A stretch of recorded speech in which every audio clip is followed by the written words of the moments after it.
Assalamualaikum, halo semuanya. Jangan lupa di like, comment, and subscribe. Dadah.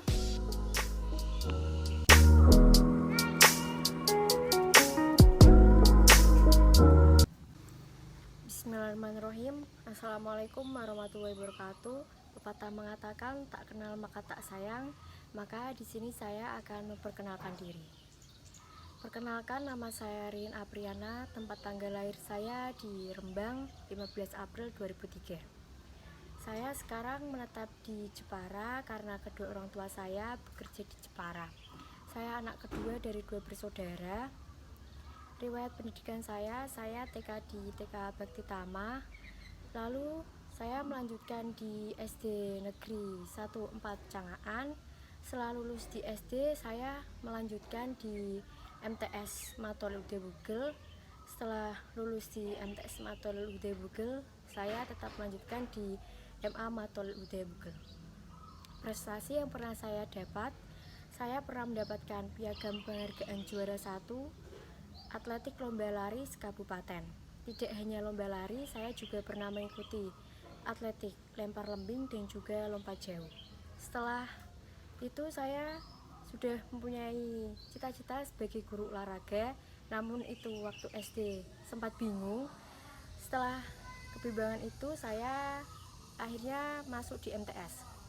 Setelah MTS itu saya tidak mendapatkan prestasi karena di sekolahan saya itu identik dengan keagamaan. Di sana biasanya diadakan lomba seperti lomba membaca kitab kuning, tahfidz Al-Quran, dan masih banyak lagi. Di sana juga ada lomba puisi maupun yang lainnya, tetapi saya tidak terlalu minat. Dan di MTS itu saya mondok dari kelas 1 sampai kelas 2 MA. Di sana di pondok itu sungguh menyenangkan karena banyak pengalaman yang saya raih, seperti banyak teman, banyak saudara juga jauh. Tidak hanya teman saja, saya juga mendapatkan ilmu seperti saya bisa mengaji, dimana semua itu dilakukan dengan mengantri. Contohnya seperti mengambil makanan mengantri, mandi juga mengantri, ngaji mengantri. Tidak hanya itu, bahkan memakai sepatu saat kita ke sekolah atau saya ke sekolah itu juga mengantri. Dan tidak hanya itu, di sana saya juga mempunyai teman yang sudah seperti saudara sendiri, karena di sana itu teman saya tidak hanya dari Jepara, teman saya ada yang dari Jakarta, terus Bandung, Kalimantan, dan masih banyak lagi.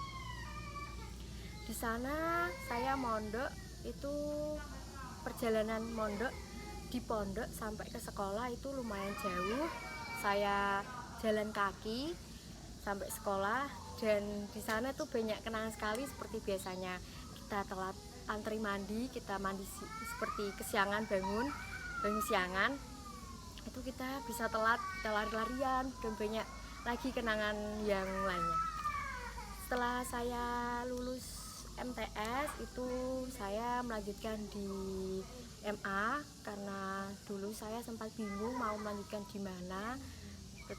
Dengan kedua orang tua saya itu tidak menginginkan saya untuk melanjutkan di sekolah SMK atau SMA karena saya itu disuruh pondok aja karena belum khatam Al-Quran.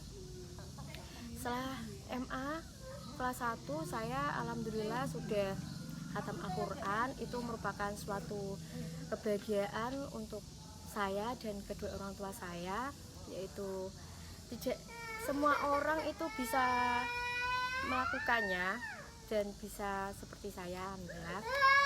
Itu merupakan suatu kebahagiaan tersendiri bagi saya. Dan di sana setelah saya khatam tuh saya mulai bimbang, saya mau boyong itu dalam arti pulang dan tidak mondok kembali, karena teman-teman saya itu semua pada seperti itu. Setelah khatam itu boyong, tapi saya sempat bimbang selama berbulan-bulan itu saya bimbang. Dan setelah kebimbangan itu pun berlarut hilang karena teman saya yang lainnya masih di pondok, jadi saya masih mempunyai teman. Karena kalau di pondok sendiri tidak nikmat, karena makan sendiri di pondok itu tidak nikmat. Karena di pondok itu identik dengan kebersamaan, seperti makan bersama, bahkan lauk tahu tempe itu pun kalau makan bersama itu sangat nikmat. Kalau kita makan sendiri itu tidak nikmat. Setelah saya melewati itu semua, dan ternyata ada pandemi COVID-19 yang dimana semua santri itu disuruh pulang karena di pondok itu cukup ramai, tidak hanya 10-20 santri tapi ratusan santri. Dan akhirnya yang rumahnya dekat dari sekolahan maupun pondok pesantren itu dipulangkan. Dan setelah itu saya pun disuruh ibu saya boyong, dalam arti berpamitan pulang dan tidak kembali lagi. Dan setelah saya lulus itu saya sempat bingung, saya mau melanjutkan di mana, saya mau kuliah, kerja, atau menikah. Dan di kebimbangan itu akhirnya saya diberi masukan kedua orang tua saya dan kakak saya untuk mengambil kuliah di UMK, mengambil prodi PGSD. Dan akhirnya pun saya mendaftar saat itu dan ternyata keterima di prodi tersebut. Jadi saya sangat senang karena akhirnya saya mendaftar di prodi PGSD dan tidak mengalami kegalauan atau kebimbangan saya ini mau melanjutkan di mana. Alasan saya memasuki prodi PGSD karena saya termotivasi kakak saya yang sekarang menjadi guru, alhamdulillahnya. Dan tidak hanya itu, saya juga ingin membagikan ilmu kepada orang-orang yang membutuhkan ilmu, tidak hanya anak kecil tapi anak dewasa juga. Terus saya juga berpikiran kalau saya akan menjadi guru dan ibu bagi anak saya nanti. Sekian perkenalan saya. Apabila ada kata yang kurang berkenan, mohon maaf. Wassalamualaikum warahmatullahi wabarakatuh. Terima kasih.